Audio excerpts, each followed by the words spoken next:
ठीक है माँ, शहर जा रहे हैं, शहर में नौकरी लग गई, अब अगले महीने ही आएंगे।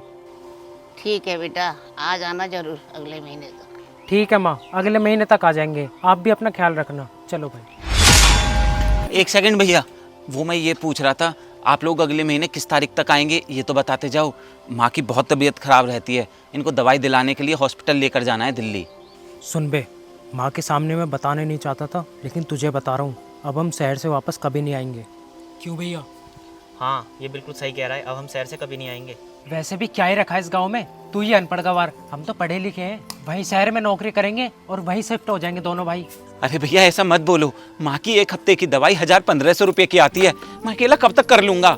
अरे तो हम क्या करें, हमने क्या तुम्हारे ठेका ले रखा है? और तू ही क्यों कर रहा है माँ की सेवा? तू भी हमारे साथ शहर चल, तेरा भी कहीं ना कहीं जुगाड़ करवा दूंगा।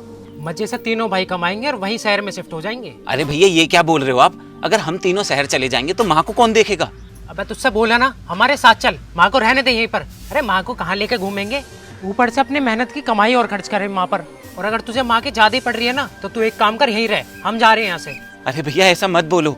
देख रहे हो भैया, एक तो इसके भलाई के बारे में बोल रहा हूँ, ऊपर से हमें उल्टा ज्ञान दे रहा है। अरे तू इसे समझाए क्यों रहा है, ये तो अनपढ़ गंवार है, टाइम फोड़ रहा है यहाँ पर। चल तू शहर, खामा माँ के चक्कर में पड़ रहा है। माँ तो वैसे बुढ़िया हो चुकी है, आज ना तो कल वैसे मर जाएगी, तो फिर हम क्यों इनके चक्कर में अपना भविष्य खराब करें।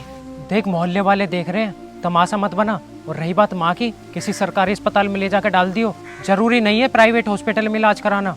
चल भाई हम चलते हैं।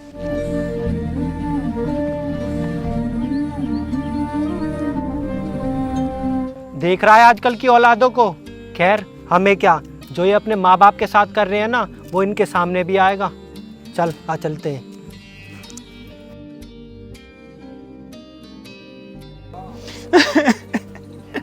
यार, ये तो रोए जा रहा 2 दिन से। तू एक काम कर, जमीन नाप। बस बस। ठीक है भैया। हाँ, कितनी हो गई? ये पूरी 150 गज जमीन है। 50 तुम रख लेना, 50 मैं ले लूंगा और 50 इसे दे देंगे। ठीक है भैया, दे देंगे इसको 50। अरे तुम दोनों को शर्म आनी चाहिए यार, तुम्हारी माँ को 2 दिन नहीं हुए मरे हुए और तुम यहाँ जमीन नापने लगे। तुम दोनों से बड़ी नालायक औलाद मैंने आज तक नहीं देखी। देखो भाई साहब, ये हम तीनों भाइयों का आपस का मामला है, तुम बीच में मत पड़ो।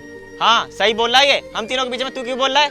क्यों ना बोले बीच में? अरे क्यों ना बोले बीच में, हम तो बोलेंगे, हमें का किसी का डर लग रहा है? अरे हमने तो अपनी आंखों से देखा है, तुम दोनों अपनी बेचारी बूढ़ी बीमार माँ को यूं ही छोड़कर चले गए थे। अरे क्या फायदा तुम दोनों का इतना पढ़े लिखे होने का, तुम दोनों से अच्छा तो ये बेचारा अनपढ़ गवारी है जिसने अपनी माँ की इतनी सेवा की है। अरे तुम दोनों से अच्छा तो ये अनपढ़ी है जिसे तुम गवार बोलते हो। अरे तुम्हें पता भी है कितनी मुश्किलों से इसने तुम्हारी माँ का इलाज करवाया है। अरे बेचारे ने दूसरों से कर्ज ले लेकर अपनी माँ का इलाज करवाया है।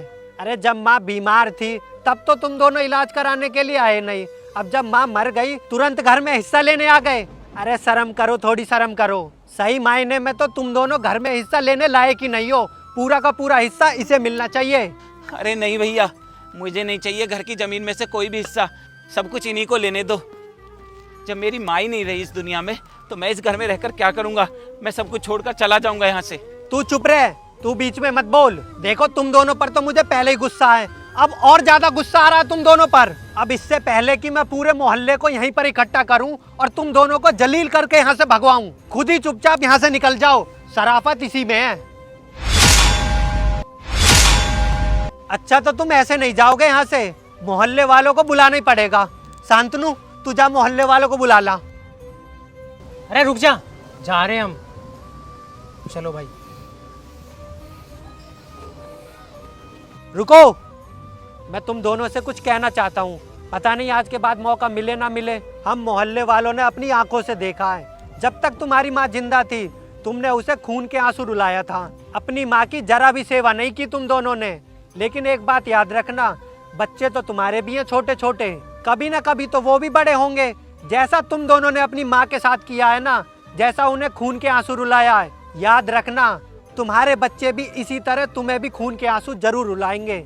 ऊपर वाला तुम दोनों के साथ इंसाफ जरूर करेगा और उस दिन का इंतजार करना तुम दोनों। जाओ यहाँ से।